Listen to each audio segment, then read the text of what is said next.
Okay, Donald Trump, everyone, laying out a very bold and ambitious economic plan that he promises will put America first. Here he is.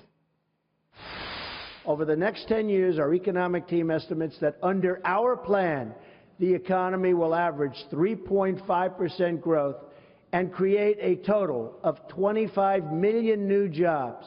Our tax plan will greatly simplify the code and reduce the number of brackets from 7 to 3. The new brackets will be 12, 25, and 33. And I will eliminate all needless and job-killing regulations now on the books, and there are plenty of them. So can you do it? I mean, can you grow this economy right now and cut taxes without running large budget deficits? Joining me, legendary investor and Trump economic advisor, Wilbur Ross. Good to see you, Wilbur. Good to see you, Trish. All right, 3.5% growth, yet you cut taxes for everyone, and not just everyone, for corporations as well.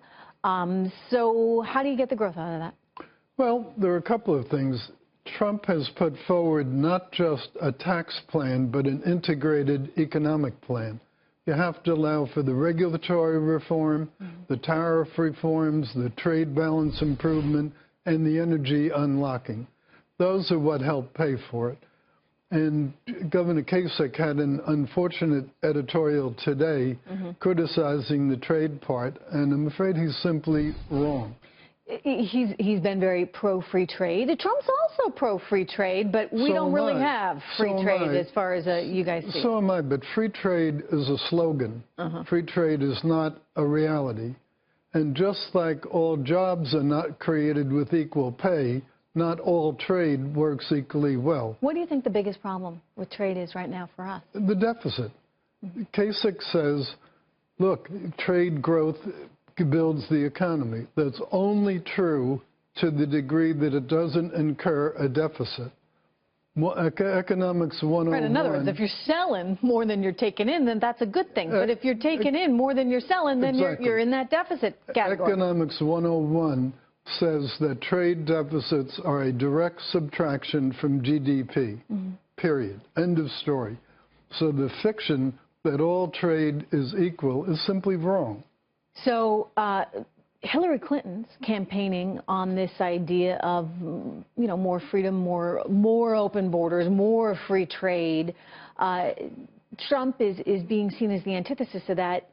In some ways, Wilbur, it feels as though the Republican Party, which had always been so much in favor of pro-trade and is something that certainly has benefited businesses, perhaps at the expense of workers, it feels like things are getting kind of flipped. Well, it has benefited businesses instead of workers. What happens, gross domestic private investment other than residential is now 0.5% smaller relative to the economy than it used to be. Why? Because of offshoring. What companies used to do was build productivity here by putting capital into the businesses. Productivity is going nowhere. Lately, it's been actually going down. Because what they're doing, they're moving the whole factory offshore. But they're doing this because there's this pressure from Wall Street. I mean, I'm a red-blooded American capitalist, but at the same time, all of this, and I think many folks right now are sort of questioning whether capitalism on steroids is really the best thing, in that it encourages companies to go looking for the cheapest source of labor. Maybe not the best source of labor, but the cheapest source of labor, because you've got to cut your budget. But it's more complicated than that.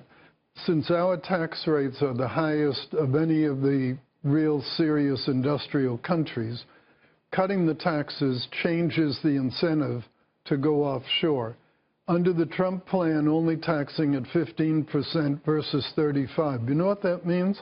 30% more return on post-tax return on investment at the same pre-tax dollar than you had before. Sure. That's a huge difference, and that will have a huge impact on corporate behavior. I agree with you. I think it will have a major impact. I'm curious, though, I mean, Ireland's a step further, 12%. Right. I mean, where does the 15% number, where does that come from? Well, it's Donald's policy, so you'd really have to ask him. But it certainly gets us down to where it's competitive.